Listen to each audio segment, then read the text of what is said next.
Gotta be hype. Gotta be hype. Gotta be so hype for the people at home, people in the back. Hi guys, welcome. My name is Dina Marie Rodriguez. I'm a full-time hand lettering artist and illustrator based in Portland, Oregon. And today we have a new episode of Women of Illustration. This is a brand new web series that features and highlights new badass female talent around the globe to help give free content to everyone out there who's trying to make a living doing what they love with art. Today, we got a new guest for you. Her name is Tatiana Gill. She is an amazing comic book illustrator based out of Seattle, Washington. This girl is killing it. She's been in the industry freaking hustling hard for the past 20 years.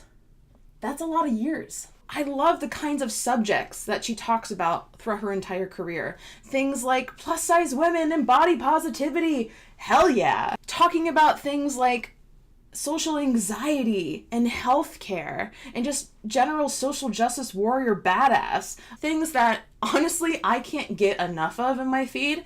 And I don't know if you've noticed, but I'm a thick lady and I like to see my fellow curvilicious bays in my feed because it's nice to see someone like you repping it out there. Oh, I cannot wait to be able to interview her and show you all the things that are inside that brain of hers because there's some gold in there. So with a new artist, you guessed it, it means a new topic of choice. So today we are talking about comic book illustration. This is a topic that I honestly, I have no idea what to say about it.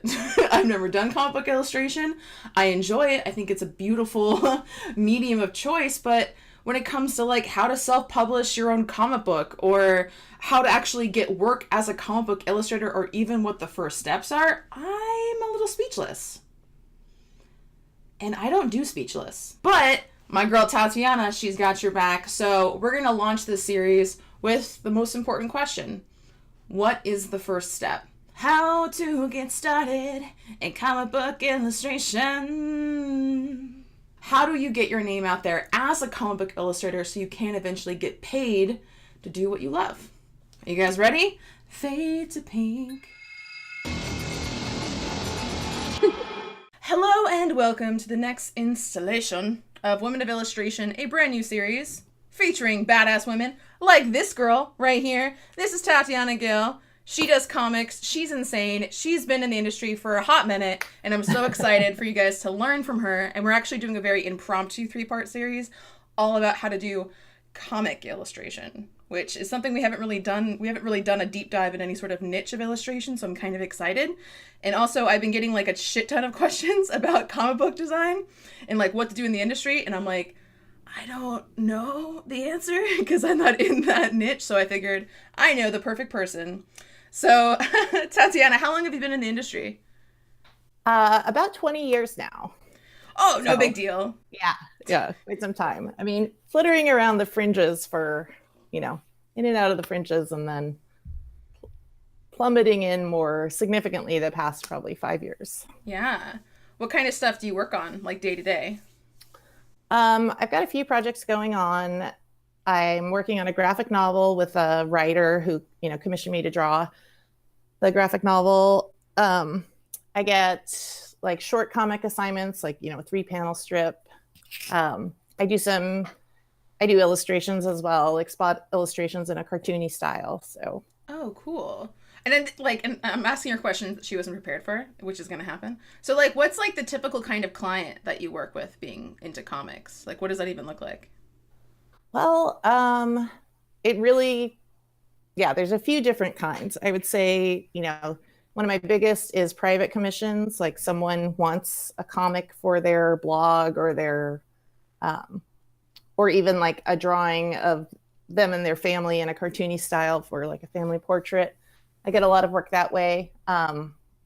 Small business, like, I recently did a ad for a like parenting coach. So I get a lot of small business stuff. And then actually more recently, some comics for government and like, state funded nonprofits and stuff like that. Oh, wow. So that's pretty that's a diverse amount of things you can get. I like the thing about commissions, like personalized commissions was one thing I didn't really think of. Is that like a really small percentage of the work that you do overall? Because I know when people first get started, that's like a big piece of the pie for them. Yeah, I still do quite a bit of that, I think. Possibly because that was a big piece of the pie and it just keeps going through word of mouth. And Mm-hmm. that's something that's really fun too. Like I like sort of the personal touch of, yeah, Yeah, totally. working with friends and family and their friends and family. Yeah, I think my favorite part about doing personalized commissions is because it's so much easier just to make one person happy than an entire demographic of people happy. Yes. You could like put more inside jokes, you can make it more personalized, which makes it more special, which has an increased perceived value. And there's like a whole thing. Um, and this is a tangent, but do you think you can charge more for personalized commissions or commercial work? Probably commercial work. Mm-hmm. Yeah. It really depends on like, I mean, I think a small for-profit company is going to be looking hard at the bottom line, but big companies and like government, you could, generally are used to sort of working in bigger numbers than, just like a private client who's looking at this along with their like phone bill and grocery bill and stuff like that. Totally. I've actually recently had like a perception switch where I used to think commissions you couldn't charge more because they're not making money off of that artwork, right? So it's Mm-hmm. like, okay, but obviously you can charge more for a commercial client because they're going to buy the usage rights, all the other stuff, but the time it takes to make a commission or a commercial project is the same amount. So I think it's all about what I'm using the term perceived value. So like if you were to go to a gallery, for example, and you were to commission a illustration from an artist in that kind of atmosphere, you would think it'd be pretty expensive, right? Yeah. But if you go to someone's Instagram page, that perceived value switches and now it's like $20, right? Yeah. Yeah. That So makes I think the presentation of how you establish yourself in the art world really has a big effect on how much you can charge, especially for personalized commissions. So I'm actually trying to like anyone that I ever meet that does personalized commissions, I'm trying to get them to like raise the bar a little bit and just kind of think of themselves as like, how can I make someone look at my Instagram, look at my website, whatever social media platform of choice, and make it look like I'm fucking expensive, right? Ooh, So that yeah. way, by the time you give them a quote for whatever thing that they're like interested in, they're like, oh, I'm getting a deal. Sweet, right? So Yeah. I think, and like your work's really, really good. And I think a personalized commission is so special because it's catered to that one person. So I do think it does have a little bit more value because it's based on emotional value, which is priceless. Like if you have a family heirloom that can't be replaced, it like even if it's not worth very much, it has the memories and it's got the emotional value, therefore it's worth more. And that's how I think of personalized commissions.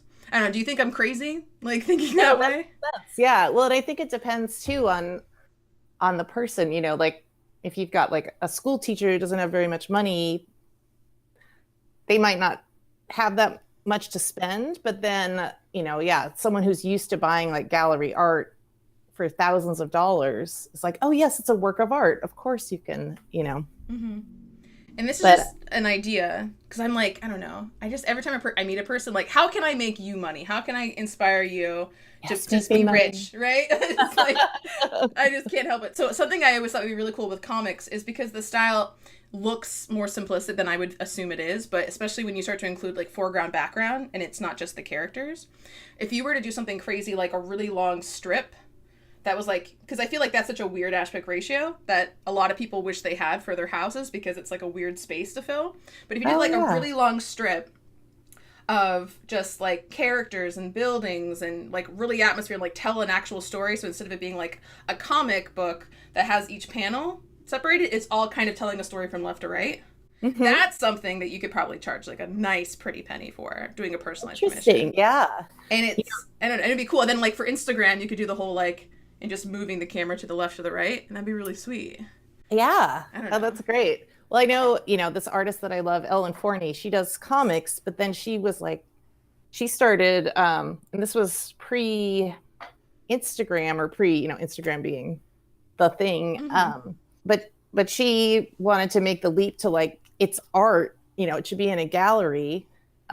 So she started projecting her comics like onto a canvas, painting that, you know what I mean? Like Yeah. blowing it up really big. And then it's like, boom, suddenly it's worth thousands of dollars because it's the size of a wall, and she actually got, she wound up doing we just got a light rail station in my neighborhood, and she did this like giant, building size mural made out of tiles. That's ultimately a drawing that she made, but it got blown up and then turned into a mosaic. So that sounds cool. Fucking amazing. It is. Oh my gosh, yes. So awesome. So let's finally get into our topic, which is how do we get started in comic book illustration? I had to go on a tangent. I just had to fangirl for a second and be like, money idea, what? So let's go back in time, right? And then we go back. And so how did you first get started in this whole comic book illustration scene? So this has been a lifetime passion of mine. I was drawing, I've been drawing comics since I was a kid. Like I just have always been a big fan of, reading all the comics I could get my hands on, conniving new ways to get more comics, when I was like pre-allowance age, and drawing them myself, for my own amusement, for the amusement of people around me, like classmates and my brother and stuff. And then I guess I started getting serious about being published and putting my work out into the world when I was in college. Nice. So what was like your favorite comic book that you were like totally obsessed with when you were like a youngin'?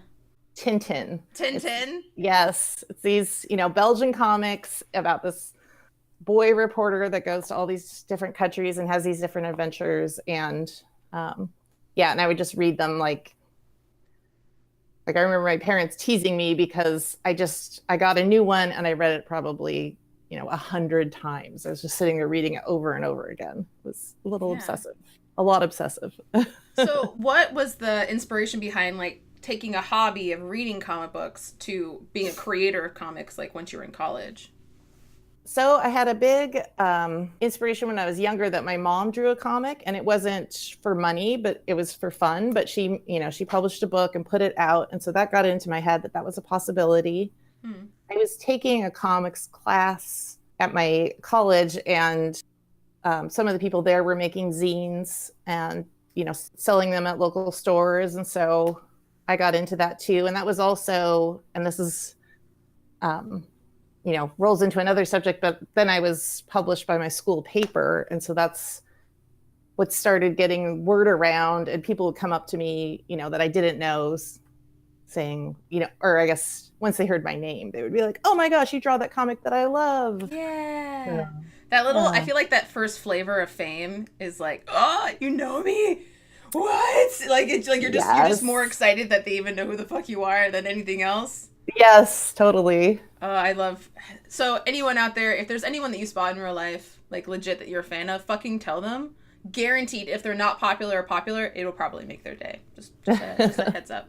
I had one girl at Creative South last year who, this was like the most like visceral reaction I've ever gotten from a fan. Like usually it's like, hey, thank you so much for the, the videos or the coaching or something. This girl, she was like vibrating like, let her shine! Yes. They're a fan awesome when they're not even using your real name, they're using your username. And it was one of and mind you, this was a party. There's alcohol. I'm sure if it was like a normal day, 2:00 in the afternoon, probably wouldn't have been so excited. And I was like giving out these like lettering adventures pencils for my zine series. And I was like, and I was very nice. I was like, I'm going to present to you a gift. And then she goes, oh my God. And she like falls to her knees. Like, I got something. I was just like, what is this real life? And she's like, can I hug you? And I'm like, sure. And we're like hugging. She's like, I'm hugging. Like, this is the weirdest thing. And I'm just like, she made my life. Like, I'm gonna tell that story for the rest of my days, just because how important she made me feel. Yeah, that's so cool. I don't think I could handle it if my life was full of like Lady Gaga-esque moments like that. I think I probably would stop posting, to be honest. I think when you get too many accolades, it just naturally makes you feel uncomfortable. If you still have your humble in your art, not some people lose it after a few years. So you mentioned a couple different artists that inspired you. Are any of them women? I'm just curious. I would assume there's not too many comic book female artists to begin with. Yeah, no, actually, I think most of my inspirations are women, but I've always sort of zoomed in on women. And actually, that's not true of like probably up until puberty. I was mostly reading male cartoonists. Mm-hmm. And then, well, and I think it was just what was accessible. Yeah. It wasn't a particular choice. But then I actually, probably around high school, I started really enjoying female voiced autobiography. And so then I started actually seeking out more female cartoonists and female writers and at the time, this would be the late night or the 90s, you could still find anthologies that were women themed because it was rarer then, and so I'd really seek those out. And so a lot of my early influences were women, and then even today, today it's a lot easier to find female cartoonists, and so most of my main inspirations today are women. Okay, you want to name drop a few so we can check them out? Yeah, I love. Okay, and these are people who their style can be a lot different than mine, but I see them on social media, and their work just warms my heart. I love it. So Jen Bartel is an artist who does some really fun work. Gabrielle Bell is my main. She's been an inspiration for a long time now, and she does autobiographic comics, and they're really, they're works of art. I will buy her originals and just be like, I own this amazing thing. I love that. And then there's some people who've met pretty big success, like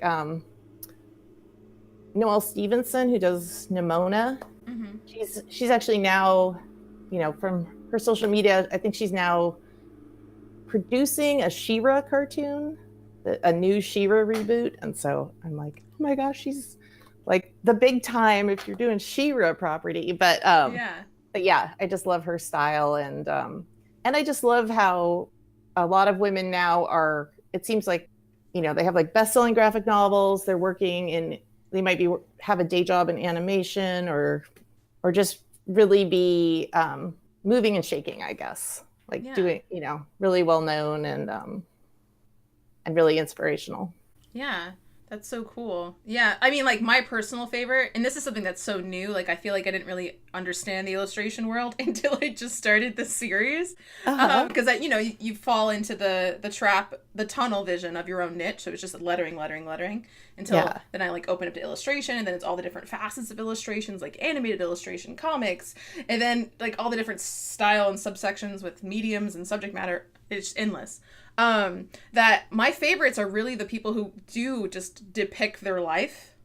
Yes. It's so fucking relatable. Like, and also, like, from like an engagement standpoint too, for like social media, if you draw something that sometimes you just think is funny, or it's, hey, I had a really hard day, this is why, or you're telling a story about yourself, people just relate to it so much more than if you're just doing like a funky character or something else, because they can see themselves in you, and it makes them want to connect. And that's, the initiative for them to follow you in the first place and gain a following and get the accolades and the people freaking out at you at, conferences. Yes. Yeah. That's so cool. Would you say that your first success as a comic book artist was when you got published by that school newspaper? Or was it before that? Yeah, I would say that was my first, that was unpaid, but that was my first taste of notoriety for sure. It was the first time you've ever been published, right? Yeah. That's a pretty big deal, right? Yeah. I think, like, when you see your stuff outside of the second you just made it in the place that you made it, you're like, oh, it's real now. Yes, totally. I think that's where I first started getting like this is like my, yeah. I'm a cartoonist, instead of just like that person that draws in between classes or. Yeah, it's like, I'm a professional. I've been published, so yes, this is my life now. I love it. Yes. Sometimes that's all it really takes. How did that first opportunity present itself? Was it something you applied for? Did they just go, hey, you draw things, make a comic for our newspaper? Like, how did that even happen? Yeah, that was something that I applied for. Yeah, and that taste of success got me excited enough to start applying for other gigs like it. And that also got word of mouth. Like, I think the next time I was published was for a little local magazine, but the editor had read my comic in the school newspaper and said, hey, how about I publish it in this too? Yeah, so it's like a little domino effect. That's awesome. Yeah. I think it's so interesting, and you know, depending on like if you're religious or if you just believe in the universe or whatever, I really think that like when you start to put yourself out there, the universe or whatever will reward you for it. And also like it's so hard to make a name for yourself when you're still too scared to apply for things or to put yourself out there. Like half of the conversations I have with new illustrators is they don't feel comfortable posting their work on something small like Instagram, let alone being published in a local or school newspaper. So if you had any like, I don't know, like little grain of advice for those newbies who are like, I like comics, but I feel like it's too saturated and my voice, I haven't figured out my style. What do I do? What would you say is like the main thing, the first step for them to get started in something like that? Yeah, I think it is to get yourself out there. I mean, I'm trying to think more granular, like if that's too big of a leap to just, like I teach this class, business of cartooning, and what I had my students do was write a pitch. Mm-hmm. Like I gave them a webcomic publisher to just write a little paragraph of like, here's my idea for a comic. Would you be interested in publishing that comic? Yeah. And I think that that's a good way to get it out there, and having some samples too to back that up is, they'll want to know if you can draw or not, but you don't necessarily have to have a finished comic and shop that around. You can just shop an idea. Yeah, I think that's great. I didn't even know that you taught the business of comics. That's so cool. I'm like, dude, you're 100% the right person to talk to for this 3-part series. I'm so glad you reached out and applied to be a guest because you won. You're just so good at applying things and getting stuff. Right? Bravo, buenísimo. That's cool. I mean, what I usually try to say is like, post your stuff on social media, because what you said was key. Like it gave me the confidence to take myself seriously in that. And sometimes something like as simple as thumbs up emoji, this is really cool, keep making this, and just those like strangers just coming at you with compliments can be that fuel to kind of feed that fire in your belly to kind of keep going. But there's nothing quite like someone who isn't a fan that, is being really critical about what kind of content they put on whatever platform, and they choose your content, regardless if it's your local school or it's actually like a really popular newspaper or online publication. So I feel like some people, and I'm going to keep saying this over and over again, the worst thing that anyone can say to you is no, right? Or just ignore your email altogether. So I actually think that's like a really good homework assignment for people who are watching this first episode of this series on comic books, is put yourself out there, right? Find an online or some sort of publication, figure out a pitch. What would be like the important things for them to put inside that pitch, you think? Like obviously examples of work. Yeah, examples of your work, your idea and the audience you think it would appeal to, sort of why you think that could be a good idea for them to publish your comic. Like, it would appeal to these people. It might, it would spark this kind of engagement, that sort of thing. Yeah, so doing research on the demographics behind the publication, really making sure it makes sense for them. Like if you're don't apply to like a religious magazine. I don't know if they make those. I'm assuming that they do. And then do like political cartoons making fun of certain people that are against that person's traditional beliefs. Like, you know what I mean? So it's like, or like you want to go for like the most PC thing or the most anti-PC thing. I think it really makes a difference. And also people appreciate when you cater to that audience. And most people don't mind a little like, I don't know, breaking the mold, if you will, because that shock and then awe, I think is a really important part to telling a story, right? But so I don't know, I think there's a lot of things you can get away with, because I feel like a lot of publications now, they want to kind of, it's all about the clickbait, right? So it's just like, how can I see a title or see a preview image for an editorial illustration that's going to make me want to click and read the rest of that content? So whether it's something, it has to be something different, or a new perspective on something, or maybe it's something that's a little not PC and it's a little raw, or it's insanely personal. And I find those projects probably the most rewarding. Yeah. Cool. I'm excited. Okay. If anyone out there does this assignment, I want you to tag both Women of Illustration and Tatiana, and we're gonna check you out. We're gonna go ahead and like give you some likes and some fucking feedback, and try to help you out with this goal of being a comic book illustrator. Yes, absolutely. I love to, foster Yeah. I'm just Foster like, other people's, like, getting their stuff out there and cool, I'm glad. being I was heard. like, I'm just going to volunteer your time Yeah. for you, if that's cool. Absolutely. Yeah. Do you think it is realistic for someone to get a 9 to 5 traditional day job being a comic book artist? I think it's possible, but improbable. That's a good way to put it. Dreams, but but you know, it's really tough, and there's a lot of competition. And I think there are some gigs out there, but a lot of places that I know that could even use someone like that will outsource to another country where the cost of living is cheaper. Really? And the artists charge less. Some people do it. You know, I follow a lot of them on social media, and they're very inspirational to me. And but they also, I see them work super hard, and they don't usually have health insurance or anything like that. Like, so you're going to be working, you know, and it's not 9 to 5. It's, Yeah. from what I can tell, it's 24/7. Fun. Yeah. I love my life just turns into my job. Yeah. It's totally worth it. It's not. Yeah. It's not worth it. So what do you think is the thing that, like, students that are in college that are really interested in comic book illustration, people just who are like, fuck art school, because I personally don't think you need art school. No offense to the school that I used to teach at. What's like a realistic goal for them? Like, okay, I want to make money as a comic book artist full time. How should I go about it? So the way I'm doing it right now is working for me, but it's also a little bit like it won't last forever. So I think number one is to have a plan B. But there's a few different ways. So right now I have this great, amazing long-term freelance job where I'm drawing a really long graphic novel, and so for the next couple of years I've got the steady income.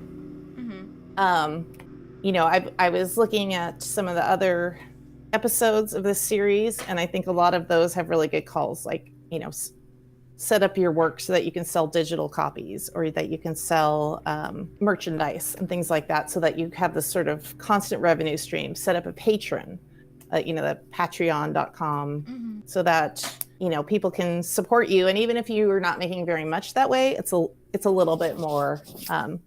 So I guess diversify would be the short answer, because right now it's really incredible. Like, my freelance work has been snowballing, word of mouth. I've been getting a lot of work, but I can't guarantee that will last forever. And so it's good to think about, I always sort of keep in mind, what will I do if that dries up? Yeah. I mean, definitely having the backups, like the diversified revenue streams that we had earlier in the season, is super important. I'm personally obsessed with Patreon. I think I'm going to keep saying this. Every artist should have a patron. Every single one. I want Patreon to become the new Instagram for artists, because we actually get money. Where Instagram, it's fucking, the engagement rate alone is bad, but the add to cart rate, like to have someone buy or support you or whatever, is even lower. Mostly because they don't give us links, which I'm horribly offended by. Well, because I like to think of Patreon as like almost like a newsletter. So like, if we stop using platforms like MailChimp and things like MailChimp, where we have to pay a monthly fee depending on how many subscribers we have, on Patreon, people can just go ahead and follow you. They don't have to give you money in order for them to get that newsletter.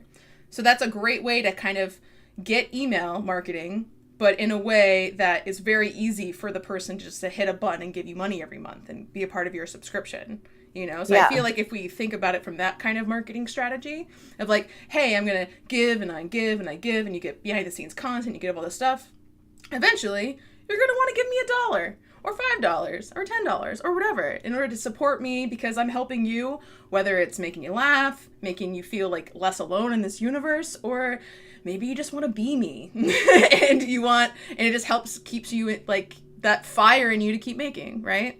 Yeah. I'm obsessed with Patreon. I eventually want to do a course, just like, this is the 1, 2, 3, 4, 5, 6, 7, 8, 9, 10 steps to be a really cool fucker on Patreon and actually get somewhat of a salary every month, which is really nice, just because I get over $2,000 from just lettering adventures, my monthly zine series, and that was just me making a product and completely breaking the sales model for Patreon, which is normally hey, I'm going to make this free content. If you want to support me and donate money, the word donate versus purchase is usually how it works there. So there's definitely a lot of different avenues. How are you enjoying Patreon? I know that's crazy off topic. I don't know if it's super off topic, but I'm just wondering, how are you liking it? Well, I love it because so I take a totally different approach, which is that because I have like my time is full right now with freelance, I don't have a lot of time to put towards Patreon. And so, but I was telling that to someone and they were like, just put up a page. Like, you don't have to offer anything. You don't have to have reward tiers. Just put up a page. So if somebody wants to throw money at you, they have a way to do it. And so that's what I have right now, where I share, anything I have that I can share publicly, I will.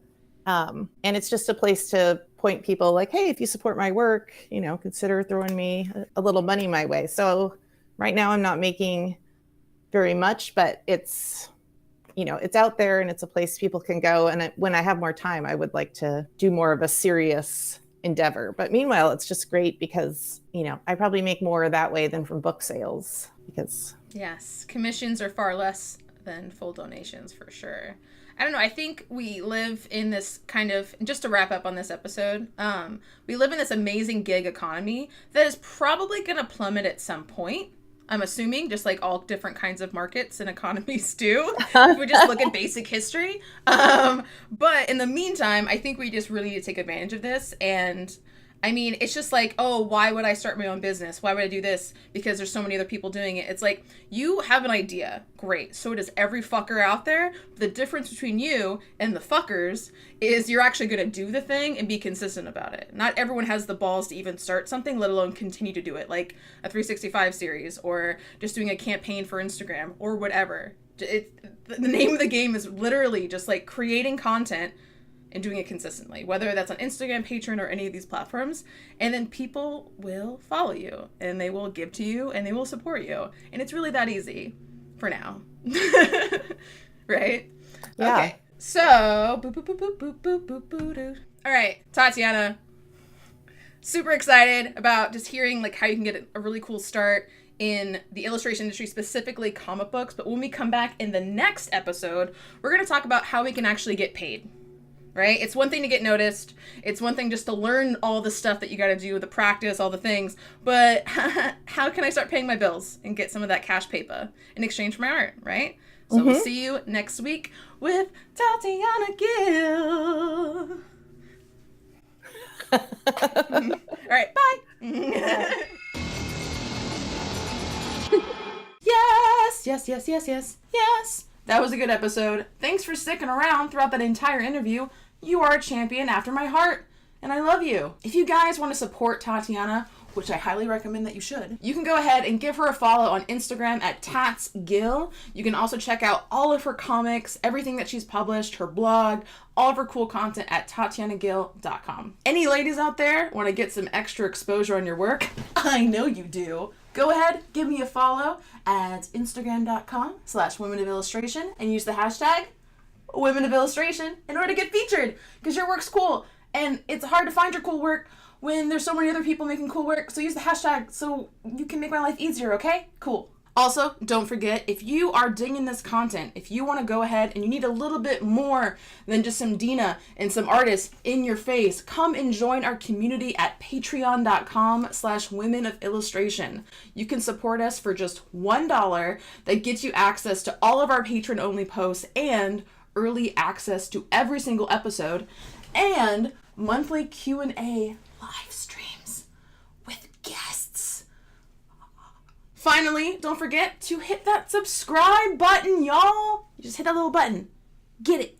Get it. So that way you can get notifications for when we make more content. Not only are those going to be more hard-hitting interviews with guests, but also you get to know me a little bit more and see what kind of things that I'm doing.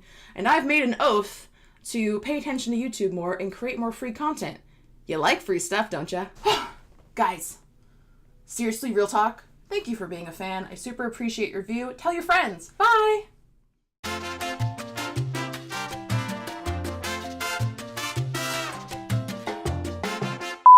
Women of illustration. learning illustration online. Come back to me, Tatiana Gill. Reinitializing. There's people doing the lawn, so that's that sound. Her name is Tatiana Gill. And of course my computer died. We are going to do another episode.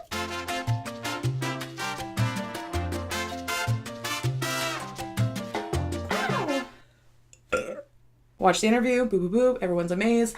Ooh, that's good content. I forgot.